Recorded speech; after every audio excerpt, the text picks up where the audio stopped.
Today on What's Next. I couldn't swim a lick. There was a special coach there that said, I will teach you. She encouraged me and she changed my life. I got run over by a newspaper delivery truck, and the doctor said, no more running. So I trained myself to be a race walker. 95% of diets fail, and so it's not for lack of effort. It's just that what we've been doing hasn't been the right approach. It doesn't work.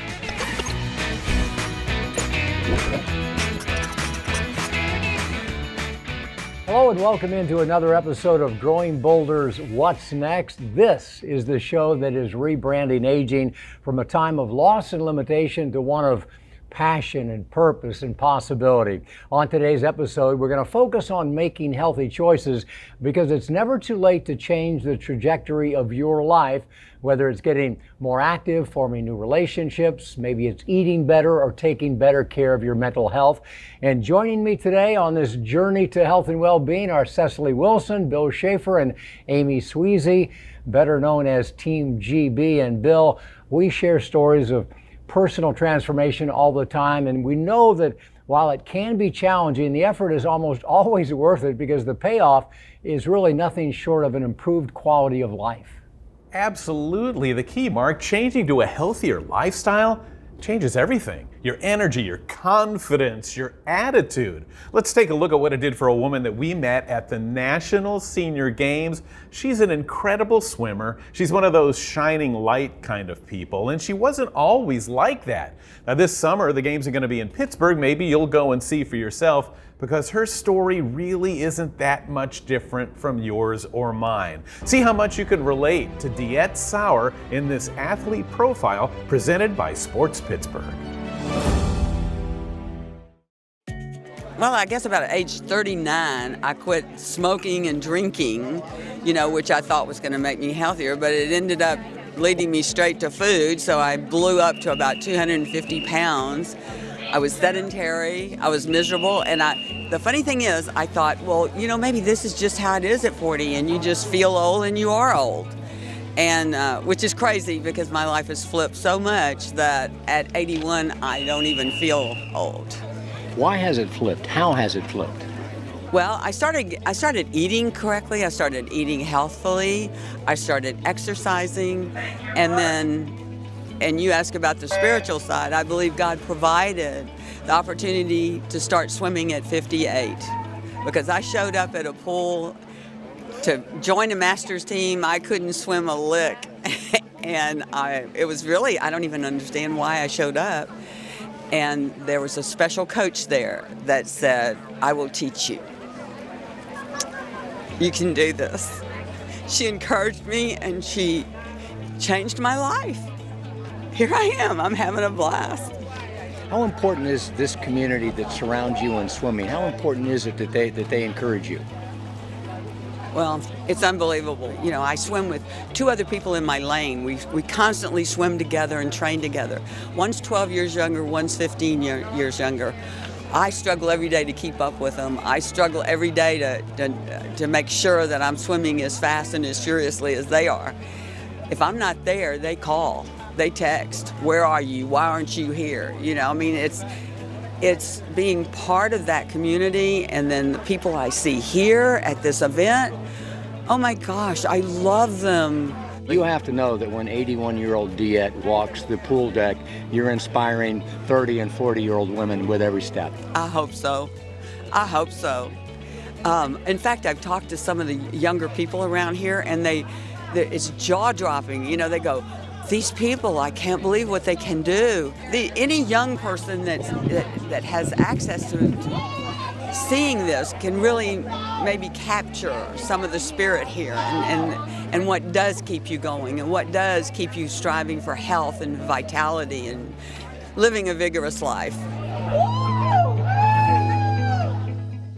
So now you know DeEtte Sauer, 81 years old, and what a story that is. Why is it important? Because it can also be your story too. Listen, we all want to take charge of our health, and hey, maybe 2023 will be the year that we do. Maybe even set the National Senior Games as your goal. So start planning. Go to sportspittsburgh.com. and check it out. But there is one undeniable fact: it's a lot easier to make changes if you have inspiring and motivating people around you and in your life. Bring the right people along with you. Create your own community of support. Hey, it works. We've got proof right here. Let's take it around the horn and ask the team to talk about how community has made a difference for you. Community, really isn't just a geographical area. It is a group that's connected by a shared passion or purpose. For her, it's swimming, and that can be good and bad, folks, because health-related attitudes, both positive and negative, will spread like wildfire throughout communities. And yeah, Bill, I've experienced that in my own life. I have hung out with people who were mostly interested in partying more than anything else, and it wasn't good for me. Now I hang out with people who are committed to a healthy lifestyle. I hang out with the three of you who are committed to helping others live happy and healthy lives, and I'm so much better for it. Well, first of all, let me just say that DeEtte said that she liked to inspire 40-year-olds. Well, she inspired me. I'm 57 years old, and I'm thinking she's 81. That pool must be a fountain of youth. That's what that is, because she looks absolutely amazing. And when she talked about the power of community, it's like vital to life. And I say that all the time. When you have a powerful group of individuals that are there with shared passion and purpose, just as you said, Mark, it really moves you to that next moment in your life. And I also think that healthy and unhealthy choices are more than just food and exercise. For me, it's about sleep. And for many years, I woke up at 2 a.m. I worked a morning TV job, and so I never got enough sleep.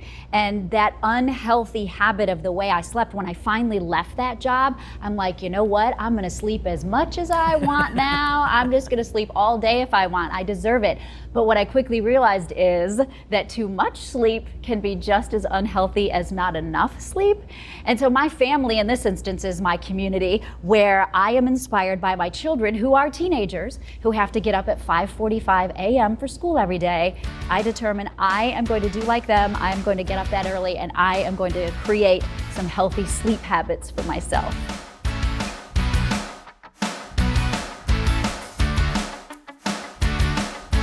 Whatever gets you down, there is always a way to use this as a chance to do something new.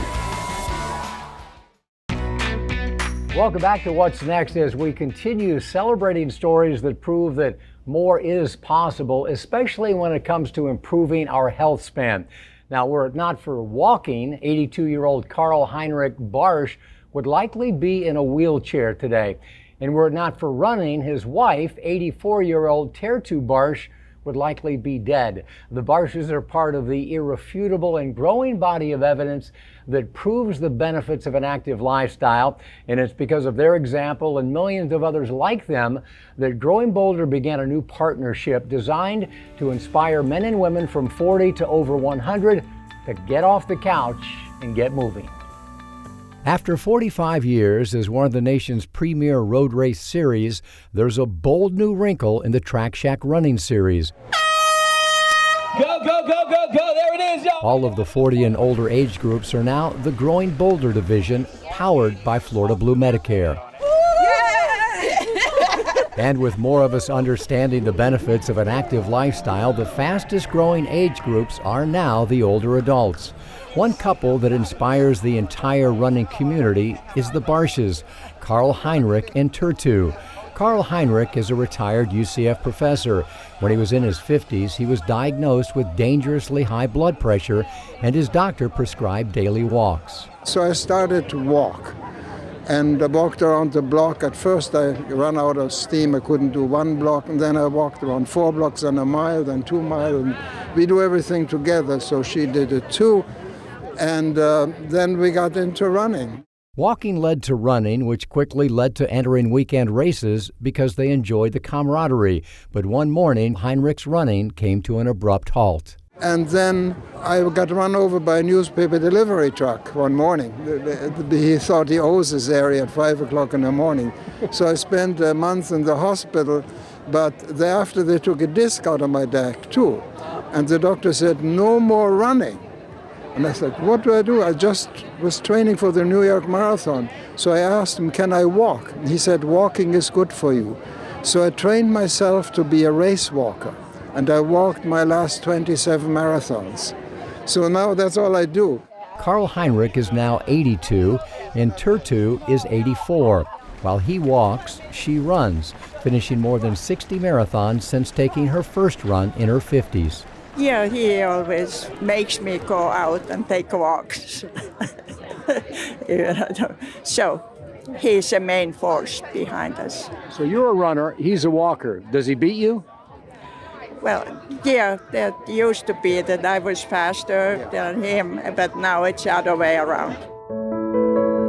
Karl Heinrich credits walking with saving his quality of life and running with actually saving Turtu's life. She had a big illness. I don't want to talk about it, and I'm not allowed to talk about it. Okay, I'm a cancer survivor. We were going to go on a trip, and we found out a week before that she had stage 4 leukemia that has spread already to the back and to the lungs. She would not tell you this, but she came through with flying colors because the doctor said, because her lung capacity is so fantastic that she will make it. Karl Heinrich and Turtu usually win their division, but that's not why they compete. They thrive on the camaraderie. 82. I'm 82 too. Hey, congratulations. We did it. The company of fellow runners and walkers. Ordinary people living extraordinary lives simply because they refuse to let life beat them down and keep them on the couch. Whatever gets you down, there is always a way to use this as a chance to do something new. Like for me it was, you can't run anymore, but you can train yourself in race walking. For her it was, oh yeah, you have stage 4 cancer, but I can get over this and get back into it. With that kind of attitude, you always go ahead. And running, walking, race walking, swimming, bicycling, I don't care what it is, that keeps your body in shape. And that makes life enjoyable. We enjoy this. This is wonderful. Karl and Turtu show us that if you want to keep moving, you have to keep moving. Their example is one that we all can follow, whether it's entering a formal event like the Track Shack Running Series or just taking a daily walk in our own neighborhood. And sticking with our theme of healthy choices, it's time now for Bold Social. This week's video comes from San Clemente, California. This is Matt Nelson, a 60-something-year-old guy who has an unusual way of keeping moving. Matt is a San Clemente Beach legend who can keep a Frisbee in the air forever. It takes focus, dexterity, hand-eye coordination, speed, and strength to do this, and nobody does it better.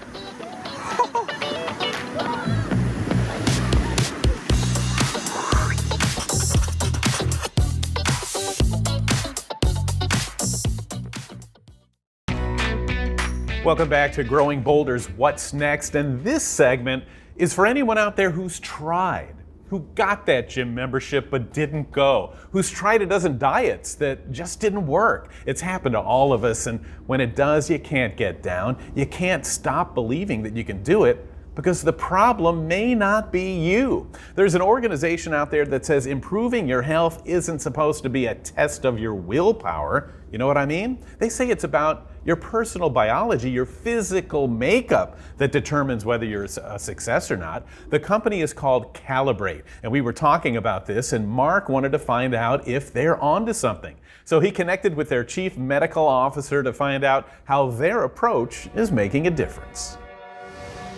Calibrate's motto, its slogan, if you will, is changing the way the world treats weight. What's wrong with the way the world treats weight, and how is Calibrate trying to change that? We're changing the way the world treats weight by making sure that we can put people back in control of their health. And this is about biology. It's not about willpower. 95% of diets fail. And so it's not for lack of effort. It's not that people haven't been trying hard enough. It's just that what we've been doing hasn't been the right approach. It doesn't work. And so at Calibrate, we actually combine medication along with habit change in food, sleep, exercise, and emotional health to help people improve their metabolic health over the long term. our environment has changed in a way that is setting all of us up for poor health outcomes. And that means things like food, the way our food is processed, our sedentary lifestyle, high levels of stress, sleep deprivation. If we look at trends in obesity over the last several decades, the obesity rates have gone from 14% to 42%. And that's not because there's some sort of willpower failure across our country. And Calibrate is a medically supervised program, as I understand it, and you incorporate a doctor prescribed medication, something that's called a GLP-1. Can you tell us what that is and why it's important? These GLP-1s work on a hormone that's naturally produced by the body, and that hormone has impact in many different systems. So it actually influences inflammation. It affects how our insulin is secreted. And by using this as the treatment, we're actually addressing that physiology that's most important for obesity and metabolic health over the long run. We're combining it with the rest of the program so that people can have success after medication. You're also ramping in, the latest in digital technology. You have a very robust digital component. People are using digital scales. We've got wearables that help give us feedback. Can you tell us a little bit about what you're doing in that regard and why it's important? Because Calibrate is a digital platform, we're able to help people across all 50 states. We use digital connected scales.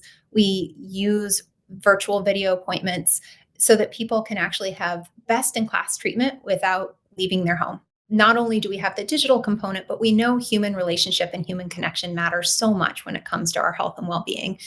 We have this through a video visit with Calibrate doctors. And then our accountability coaches are an incredibly important touch point for our members. Our members are meeting with coaches every 2 weeks throughout the program. And those accountability coaches help our members with goal setting, with cheerleading, with support and troubleshooting. And that human connection matters. We need to have somebody who's in our corner on good days, celebrating our successes, and on harder days, helping us to remember how far we've come and how much power we actually do have in our own lives. Well, this is very exciting stuff. And to find out if Calibrate can help you, to find out if you're eligible for the Calibrate program, just go to joincalibrate.com. Hey, welcome back to What's Next. And did you know that Growing Bolder is on TikTok? It's the fastest growing social media platform in the world. So we want you to join in on the fun and follow us for fast-paced, uplifting, and inspirational videos from all our stories. And speaking of social, it's time to hear from our viewers with the Your Take question of the week. Now, this week we asked the question, what is the one healthy change you made in your life recently that you are most proud of? Joan is curbing her addiction to chocolate. I don't know why, but she is. While Susan eliminated sugar from coffee and stopped drinking soft drinks. Marcia said she left a bad relationship and began living on her own and found support from other GB followers in the comments.